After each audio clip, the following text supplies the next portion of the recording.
we must be media savvy. Have to be familiar with, expert in the use of the latest mass communications. Now here's this paradox. Now, conservatives have displayed mistrust, anger, contempt toward the mass media for decades, right? Yeah. Right. Yet, the #1 columnist in America is a conservative. Who is that, you think? No, Cal Thomas. Cal Thomas is the #1 columnist by reason of the number of daily newspapers. There still are some left. And you have young writers coming up, like Ann Coulter, Michelle Malkin, Jonah Goldberg. And they've written best-selling books and are frequent demand as TV commentators. It's amazing to me looking out and seeing, the women here.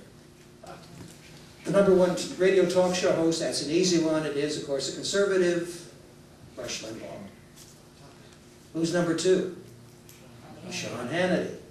And on down. I think of the top 10, the last time I looked, was one sort of liberal. I also have to mention the phenomenon of Mark Levin. Ever heard of him? Yep. Mark Levin, of course, is, shall we say, is straight talking. Really a straight talker. But he's written this wonderful book, Liberty and Tyranny. It's really a very good book. And it's not polemical. It's not strident. It's not sometimes what Mark can be when he gets carried away and, hangs up. It's a wonderful book. And it is sold 1 million copies this year. 1 million copies. Again, another evidence, another proof, that Mr. Sam Tannenhouse is full of poppycock. Really.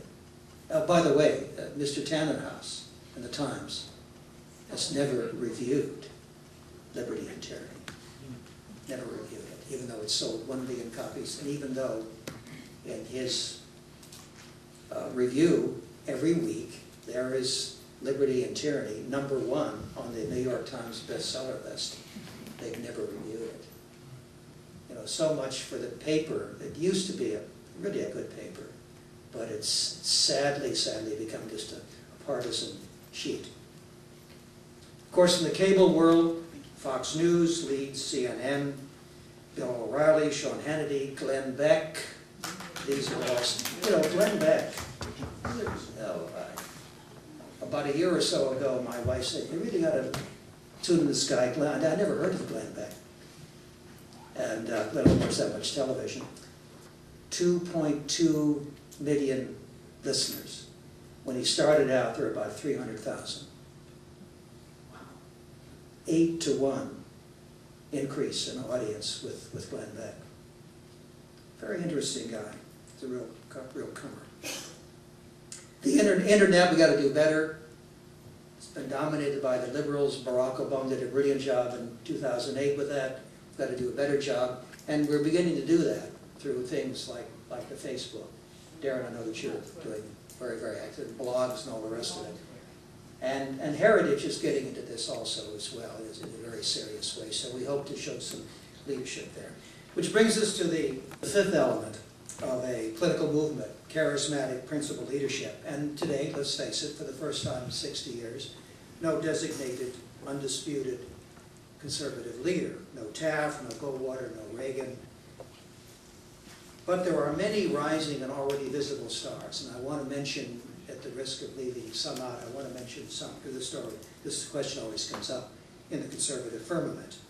Congressman Mike Pence, Congressman Paul Ryan, Congressman Tom Price, who is chairman of the Republican Study Committee. The Republican Study Committee made up of conservative members of the House, which represent now more than 1/2 of the membership of all the Republicans in the House. I mean, this is again, it's always been there, and it sort of rises and falls, but under Tom Price, it's becoming again a serious, very serious factor. and they're all conservative. In the Senate, John Cornyn, Tom Coburn, and Jim DeMint, chairman of the Senate Steering Committee. Again, a group of conservative senators who meet and work together and who have a staff who help them with their research and with their analysis. Governors, Bobby Jindal. I know he didn't do so well on that response earlier this year, but don't count him out.